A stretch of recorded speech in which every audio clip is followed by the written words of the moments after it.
नमस्कार, पुरंदर न्यूज चॅनलतर्फे आपलं सर्वांचं स्वागत आहे.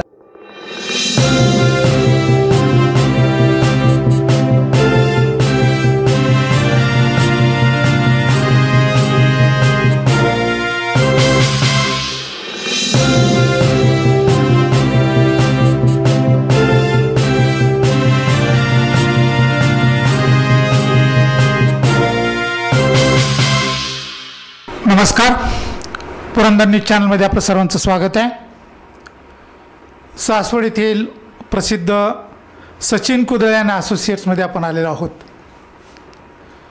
या संस्थेच्या गौरवामध्ये भर घालणारा एक महत्त्वपूर्ण टप्पा सचिन कुदळे यांनी घातलेला आहे. भारतीय विद्यापीठाने नुकताच सचिन कुदळे यांचा PhD देऊन गौरव केलेला आहे. लोकसभेचे सभापती यांच्या हस्ते त्यांना त्या ठिकाणी PhD ही पदवी देण्यात आलेली आहे. सासवड, सातारा, सांगली, पुणे, बारामती, वाई या ठिकाणच्या ग्राहकांना ते आर्किटेक्चर सर्व्हिसेस देतात. बिल्डिंग इंडस्ट्री संबंधित सल्ला देण्याचं काम महत्त्वाचं त्यांचं आहे. कन्सल्टन्सी त्यांची आहे. प्राध्यापक म्हणूनही ते काम करत आहेत. अशा प्रकारच्या एका उत्तुंग भरारी घेतलेल्या व्यक्तिमत्वाचा आपण या निमित्तानं आढावा घेणार आहोत. सुरुवातीलाच मी त्यांना पुरंदर न्यूजच्या वतीनं अभिनंदन करतो, शुभेच्छा देतो. नमस्कार सर. आपण सिव्हिल इंजिनिअरिंग केलेलं आहे आणि आपण कन्सल्टन्सी या सासवड शहरामध्ये कशा प्रकारची कन्सल्टन्सी आपली चालू आहे? हां, नमस्ते. मी बी सिव्हिल 2005मध्ये कर्मवीर भाऊराव पाटील सातारा येथून केलेलं आहे. MA स्ट्रक्चर RIT इस्लामपूरमधनं केलेलं आहे आणि आत्ता सध्या PhD डॉक्टरेट डिग्री आपण Bharati Vidyapeeth deemed to be university Pune येथून घेतलेलं आहे. तर आपण त्या बेसिसवर एक सचिन कुदळे असोसिएट एक फर्म आपण तयार केलेली आहे आणि त्यामध्ये गेले 15 वर्ष आपण एक बिल्डिंग रिलेटेड, त्यानंतर कन्स्ट्रक्शन रिलेटेड, इंडस्ट्री याबद्दल बऱ्याचशा लोकांना माहिती दिलेली आहे आणि एक छोटीशी फर्म आपली आहे की ज्यामध्ये सर्वसामान्य लोकांसहित मोठमोठे प्रोजेक्ट आपण करत आहोत. आपल्याला जी PhD मिळालेली आहे, जो प्रबंध आपण सादर केलेला आहे, त्याला गाईड कोण होता आणि कोणत्या विषयावर आपल्याला ही पदवी मिळालेली?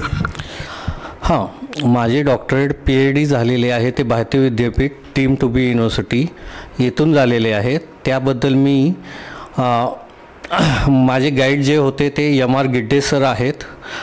त्यानंतर प्रिन्सिपल मॅडम होत्या, सोहनी मॅडम आम्हाला प्रिन्सिपल होते. तर civil department, college of engineering Pune, Satara road यामधनं आपल्याला डॉक्टरेट मिळालेले आहे. कोणता विषय होता आपला? PhDचा जो विषय होता तो माझा फील्डशी रिलेटेड होता की सिमेंट जे आपण रोज डेली यूजमध्ये वापरतो तर त्याला आपण रिप्लेसमेंट किंवा इंडस्ट्रियल वेस्ट प्रोडक्ट वापरून त्याला रिप्लेस करू शकतो का या संदर्भात होता. त्यामध्ये आपण मेटाकॉलिन, GGBS अँड कोलायडल नॅनोसिलिका हे 3 घटक वापरून सिमेंटला पर्याय देता येतो आहे का ते बघितले. आणि त्यामध्ये आपण एक सेकंड पार्ट असा केला होता की जे काही स्टील आपण जे काही वापरतो आहे, स्टील इंडस्ट्री फार मोठी आहे आणि फार मोठं प्रोडक्शन असतं आणि त्याला त्यानंतर आपल्याला जे काही कॉलमला बीम किंवा बिल्डिंगसाठी आपण जे काही स्टील वापरतो तर ते थोड्या दिवसांनी थोडंसं गंजल्यागत होतं किंवा करोजन होतं. तर त्या करोजनसाठी आपल्याला काय पर्याय देता येईल, त्यातल्या त्यात त्याला काय सोल्युशन देता येईल ह्या संदर्भात आपण PhD केलेले आहे. आणि त्या बदल्यात आपण 1-2 पेपर केलेले आहेत जे आपण स्प्रिंजल या जर्नलमध्ये पब्लिश केलेले आहेत. हा जो प्रबंध तुम्ही सादर केलेला आहे, प्रत्यक्ष तुमच्या व्यावहारिक जगामध्ये, प्रत्यक्ष फील्डवर याचा काय फायदा होईल? यामध्ये जे आपण सिमेंट तयार करत आहोत तर ते सिमेंट किंवा इंडस्ट्रियल वेस्ट प्रोडक्ट असल्यामुळे आपल्याला चीप कॉस्टमध्ये मिळतात आणि ते झाल्यानंतर त्यांची ड्युरेबिलिटी किंवा स्ट्रेंथ ह्या जे मार्केटमध्ये सिमेंट आहे त्यापेक्षा थोडीशी जास्त आहे 28 दिवसांनी. त्यामुळे एक तर पोल्युशन आपण कंट्रोल करू शकतो आणि इंडस्ट्रियल वेस्ट वापरल्यामुळे ते जे काही कॉस्टिंग आहे सिमेंट बनवण्यासाठी लागणारं तर त्यामध्ये थोडीशी किंमत कमी मिळू शकते आणि त्यामुळे एक पर्यावरण आणि प्लस चांगली स्ट्रेंथ आणि चांगली ड्युरेबिलिटी असणारं आपण सिमेंट प्रोड्यूस करू शकतो. आता सासवड आणि परिसरामध्ये आपण बारामती परिसरामध्ये काम करत आहात. प्रत्यक्ष या फील्डवर तुम्ही ज्या सल्ला देत असता तर ग्राहकांनी काय काळजी घेतली पाहिजे, कशा प्रकारचा सल्ला त्यांनी तुमच्याकडून अपेक्षित करावं? माझ्याकडून एवढंच सगळ्या लोकांना सूचना राहील किंवा एक रिक्वेस्ट राहील की त्यांनी जे काही कन्स्ट्रक्शन करत आहोत आपण त्यासाठी एक चांगल्या प्रतीचं सिमेंट वापरावं, चांगल्या प्रतीचं स्टील वापरावे. त्यानंतर त्याचं कॉस्टिंग कशा पद्धतीने कमी करता येईल, ते पर्यावरणाला कसं उपयोगी पडेल किंवा त्याचा परत यूज कसा करता येईल या सगळ्या लक्ष द्यावे. त्यानंतर जे काही त्यांचे प्राथमिक डॉक्युमेंट लागतात कुठेही कन्स्ट्रक्शन करत असताना इल्लिगल काम करू नये. शासनाच्या ज्या सर्व परमिशन असतात त्या परमिशन घेऊन त्याचं व्यवस्थित डॉक्युमेंटेशन करावे आणि त्या बेसिसवर त्यांनी काम करावे. आता पुरंदर तालुक्यामध्ये विमानतळ होऊ घातलेलं आहे. या ठिकाणी मोठ्या प्रमाणावर एक्सप्रेस किंवा पंढरपूर आळंदी ते पंढरपूर महामार्ग झालेला आहे. मोठ्या प्रमाणावर रस्त्याची डेव्हलपमेंट झालेली आहे. देवेघाट दुरुस्त होतो, मोठ्या प्रमाणावर होतो आहे. PMRDची कामं या ठिकाणी चालू आहे. बांधकाम व्यवसायाला या परिसरामध्ये काय स्कोप आहे? बांधकाम व्यवसाय म्हणलं तर सर्वांची प्राथमिक गरज आहे अन्न वस्त्र निवारा. त्यामध्ये निवारा हे फार महत्त्वाचं साधन झालेलं आहे आणि ते साधन करत असताना आपल्याला जे काही डेलीमध्ये जॉब वगैरे करायचा असतो तर त्यासाठी आणि इथं पुरंदरमध्ये जो काही विमानतळ होणार आहे किंवा आसपास डेव्हलपमेंट जी सुरू आहे तर त्यामध्ये फार बिल्डर आणि बाकीच्या कन्स्ट्रक्शनसाठी फार मोठा वाव आहे. फक्त ते करत असताना सर्व परमिशन घेऊन व्यवस्थित कुठंही असे म्हणजे विदाऊट परमिशन कामं होणार नाहीत किंवा वाढीव किंवा झोपडपट्टी किंवा स्लम एरिया तयार होणार नाहीत याची काळजी घ्यावी आणि ह्यासाठी फार मोठा फ्युचर स्कोप आहे इथल्या बिल्डरांसाठी. आता सर्वसामान्य गोरगरीब माणसांना देखील घर बांधायचं असतं, श्रीमंतांनाही बंगला बांधायचा असतो, इमारती बांधायच्या असतात. व्यवसायासाठी आता आपण पाहतो दुबईमध्ये 100 मजली 125 मजली इमारती झालेत, पुण्या मुंबईतही मोठ्या इमारती झालेल्या आहेत. आपल्या इकडे आता थोड्या उंच हायराईज बिल्डिंग होऊ पाहत आहेत. तर नागरिकांनी घर बांधताना काय काळजी घेतली पाहिजे?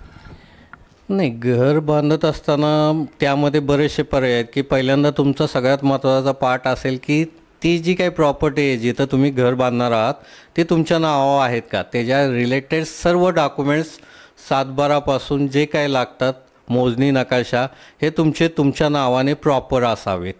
त्यानंतर त्या एखादी गव्हर्मेंटची जी अथॉरिटी आहे PMRD आहे, सासवड नगरपालिका आहे, जेजुरी नगरपालिका आहे किंवा MMRD आहे किंवा बाकीचे जे काही असतील तर त्यांच्याकडून घर बांधणीसाठी प्राथमिक आणि पूर्ण सँक्शनिंग घेऊनच त्यामध्ये बिल्डिंगचं काम करावे.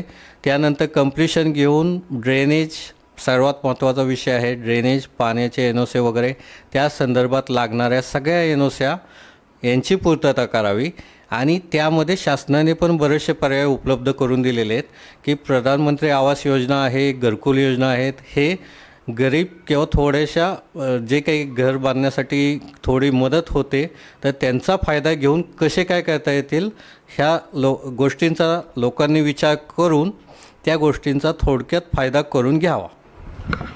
घर बांधताना, इमारत बांधताना बऱ्याच जवळजवळ 100% लोकांचा अनुभव असा आहे की आपण बजेट जर 10 लाखाचं केलं, 15 लाखाचं केलं तर प्रत्यक्षात खर्च जास्त होतो. नेमकं या बजेटचं कशा प्रकारे बॅलन्सिंग केलं पाहिजे म्हणजे आपली इमारत वेळेत पूर्ण होईल आणि योग्य त्या खर्चात होईल?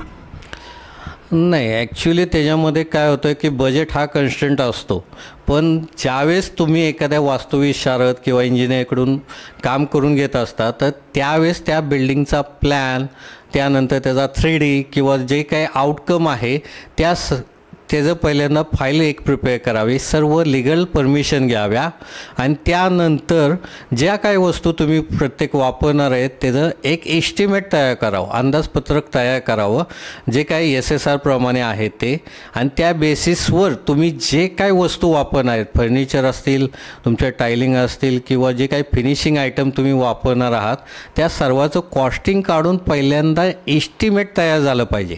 हे रफ एस्टिमेट काढायला गेल्यामुळं काय होतं, काही वेळेस कॉन्ट्रॅक्टर किंवा ह्यांच्याकडून अंदाजपत्रकामध्ये चुका होतात आणि त्यामुळं ते बजेट आपलं आहे ते थोडंफार चेंज होऊन जातं.